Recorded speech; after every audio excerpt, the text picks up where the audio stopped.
Il y a déjà 3 ans maintenant, j'avais écrit une lettre à une personne que j'aime particulièrement. Et cette lettre, je ne l'ai jamais donnée. Je l'ai publiée sur mon blog. Si vous ne connaissez pas mon blog, je vous mets les coordonnées en dessous, vous pourrez aller voir. Et cette lettre, du coup, j'ai envie de la repartager parce que je pense qu'elle peut faire du bien à beaucoup de monde. Enfin, j'espère. Enfin, on verra. C'est sans prétention, hein. Oui, bonjour, c'est Marie de la chaîne YouTube Jolie Seigneur et d'Instagram Jolie Seigneur et surtout du blog Jolie Seigneur que je vous invite à aller voir du coup.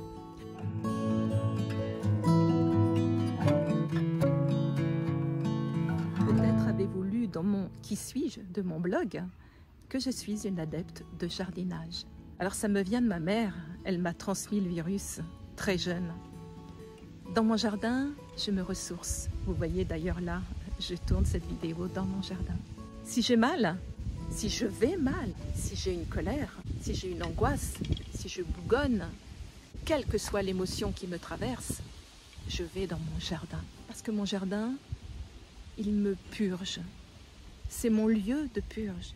À mon jardin, je lui confie tout. Et à haute voix, je parle toute seule dans mon jardin. Mais en fait, je ne parle pas toute seule, je parle à mon jardin. Et c'est un peu comme si je jetais toutes mes émotions embarrassantes dans le sol pour qu'elles se recyclent en bienfaisante, par exemple. Le chant du merle, j'adore le chant du merle. L'odeur de la terre, surtout l'odeur de la terre après la pluie. Le bruit du vent qui passe dans les branches d'arbres, qui fait bouger les feuilles. On dirait comme un bruit d'étoffes soyeuses que l'on froisse. C'est très doux, c'est très cocooning. Le petit germe qui sort de terre, de la graine qu'on a semée une semaine avant, tout ça me reconnecte instantanément et je me sens légitime et à ma place dans ce monde. Dans ce jardin, j'y trouve un apaisement et un émerveillement à chaque fois que j'y vais. Et puis surtout, beaucoup d'inspiration. Un jour que je me faisais du souci pour une personne que j'aime et que j'admire énormément, j'ai eu envie de lui dire certaines choses, mais je savais qu'en cet instant, elle n'était pas en mesure de m'écouter et le message serait très mal passé. Alors je lui ai écrit une lettre qui finalement est restée au fond de mon tiroir. Je viens de retomber dessus et j'ai eu envie de le partager car je pense qu'il va trouver sa place en cette période un peu grise où l'on vit dans l'incertitude, la peur, la méfiance et la colère. On ne sait plus qui croire. Est-ce que l'on fait bien ou pas? Est-ce que nos décisions sont les bonnes? Auront-elles des répercussions sur notre vie, sur notre santé? On ne sait pas. On est dans le doute. Et quand reverra-t-on nos proches? Pourquoi ne m'appellent-ils pas? On est trop tenté par les sucreries pour combler ses manques. On a envie de s'acheter des trucs parce qu'on a l'impression qu'il nous manque quelque chose. Et puis le silence nous pèse. Ou bien on n'a plus envie de voir personne. Notre sourire se fige et tire vers le bas, les mâchoires serrées et la respiration courte. Bon, a priori, ça n'a rien à voir avec le jardin, tout ça. Et pourtant, j'ai quand même réussi à faire une analogie. La voici, cette lettre. N'aie pas de peur, de doute, ni de colère. N'aie pas de rancune, de rancœur ou d'amertume, car c'est de l'acide qui ronge ton esprit et ton organisme. Ne t'évertue pas à combler des vides par du superflu. Savoure ce que tu as déjà. Ne t'étourdis pas de bruit par peur du silence. Apprivoise-le et laisse-le t'apprivoiser. Ne cherche pas à te justifier. Garde tes convictions si tu sens que c'est bon pour toi. Avance, bouge, apprends, entreprends, car c'est le mouvement qui te réussit. Sème de l'amour si tu veux de l'amour. Respire à plein poumon, emplis-les d'air pur en imaginant que c'est de l'amour que tu donnes. Ferme les yeux et visualise-le. Cela te paraît bizarre, mais tu verras comme ça fait du bien. Souris, tous les jours, chaque matin, dès que tu ouvres les yeux, souris. Chaque fois que tu te regardes dans le miroir, souris.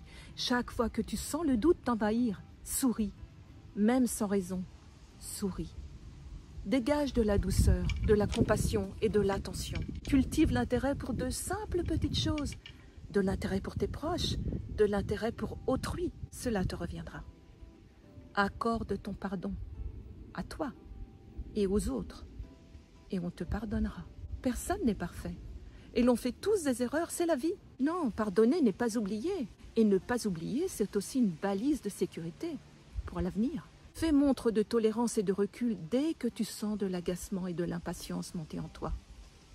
La vie, tu sais, c'est comme un jardin. Tu donnes de ta sueur, de ton temps, de ton énergie. Tu sèmes, tu plantes, tu apprends et tu patientes. Tu patientes parce que tu n'as pas le choix. La nature a son propre rythme. Tu trouves que c'est long, tu désespères.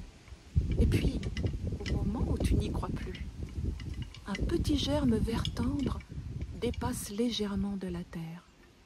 Une promesse, un espoir.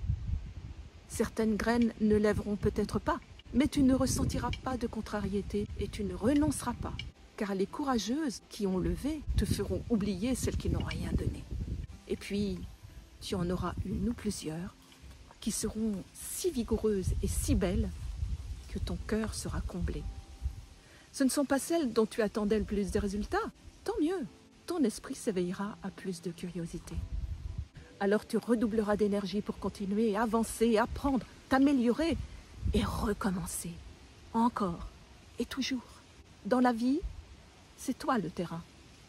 Tes actions sont les graines, tes intentions sont le soleil et la pluie. Plus le terrain est sain, les graines et les intentions fortes, plus belles seront les plantes qui en émergeront. Et plus tu ressentiras un sentiment de bonheur, de sérénité et de fierté. Tu découvriras alors que ce chemin sombre et tortueux qui était devant toi est en réalité derrière toi. C'est juste notre regard et nos actions que l'on porte sur les choses qui font d'elles ce qu'elles sont. Voilà, cette lettre est terminée. Alors, aucune prétention, aucun style d'ailleurs, juste des mots couchés sur le papier, mais à méditer quand même. Alors désolée pour le bruit parce que je suis dehors, il y a du vent et donc ça ronfle un peu dans le micro du téléphone avec lequel je me filme. Et puis vous avez un petit...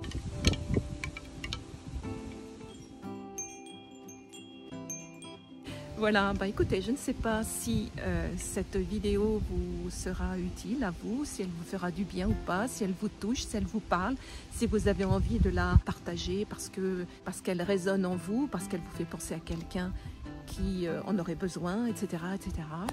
Je vous laisse faire ce que vous voulez avec. Vous vous abonnez si vous en avez envie, vous mettez un commentaire si vous en avez envie, vous mettez un pouce si vous en avez envie.